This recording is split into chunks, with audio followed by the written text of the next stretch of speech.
বিগত ৫ দিনের আলোচনা সভায় তেমন আসলে ঐক্যমত্যে পৌঁছাতে পারেনি। এই না পৌঁছানোর পিছনের কারণগুলো কি যদি একটু বলতেন? না, একটা প্রথম আমার বুঝটা হচ্ছে মানুষ বা সাধারণ যারা একটু বোদ্ধা তারা যদি মনে করে এইরকম একটা সাধারণ আলোচনার মধ্য দিয়ে সবই ঐক্যমত্যে পৌঁছাবো, এটা যথাযথ হয় না। এটা মনে রাখতে হবে, আমরা তো পৃথক পৃথক রাজনৈতিক দল, আমাদের যার যার আদর্শ আছে এবং আমরা সেটা প্রতিষ্ঠার জন্য লড়াই করি।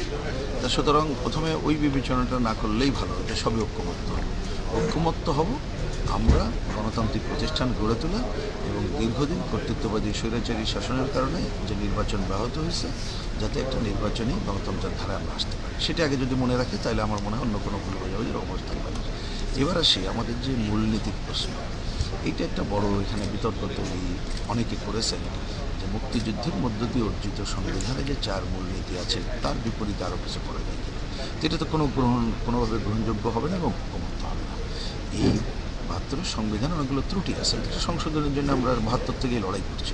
সুতরাং সে ব্যাপারে যদি আমার ধারণা এখানে অনেক বিষয় আমরা ঐক্যমত্য হলাম না, সেটাই তো ঐক্যমত্য, যে ঐক্যমত্য হচ্ছি না, কিন্তু আমরা মনে করছি এটার বাইরে আরও কিছু যুক্ত করতে হবে। এটাই এর বাইরে আপনি যেটা বললেন, যেমন আমরা এই মুহূর্তে কোনো আলাদা সাংবিধানিক কাউন্সিল করার কথা মনে করছি না, কারণ এটা অনেকের কাছে এটা প্রতীয়মান হচ্ছে এটা একটা সুপ্রা বডি।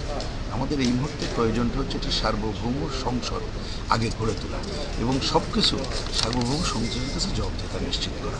আমাদের অনেকগুলো সাংবিধানিক প্রতিষ্ঠান আছে যেটা অনেক সময় এক ব্যক্তি বা গোষ্ঠীর কর্তৃত্বে চলে আসে, সেইটার অবসান ঘটানোর জন্য আরও কী কী করা যায় সেইটা আমরা বিবেচনা করব বলে মনে করি।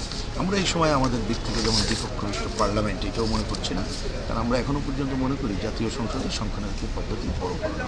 কিন্তু আমি বলেছি যারা দ্বিপক্ষ মনে করে তাদের নির্বাচনী স্তরে সেটা নিয়ে লড়াই করবে, আমরা সংখ্যানুপাতিক নিয়ে লড়াই করব, জনগণ যেটা গ্রহণ করে সেই কাজই আমরা করব আর কি। এটাই হচ্ছে। আর নারী প্রতিনিধিত্বর ব্যাপারে আপনারা জানেন যে সংখ্যা বাড়ানোর ব্যাপারে ঐক্যমত্য হয়েছে, কিন্তু সরাসরি যদি নির্বাচন না হয় তাহলে শুধু সংখ্যা বাড়ায় কোনো লাভ হবে বলে আমরা মনে করি না। রাষ্ট্রপতি নির্বাচনের ব্যাপারে আমার ধারণা মোটামুটি যে গোপন ব্যালটে যেভাবে আমরা ঐক্যমত্য হয়েছি সংসদ সদস্যদের মাধ্যমে, সে ব্যাপারে এক থাকলে কোনো আপত্তি নেই।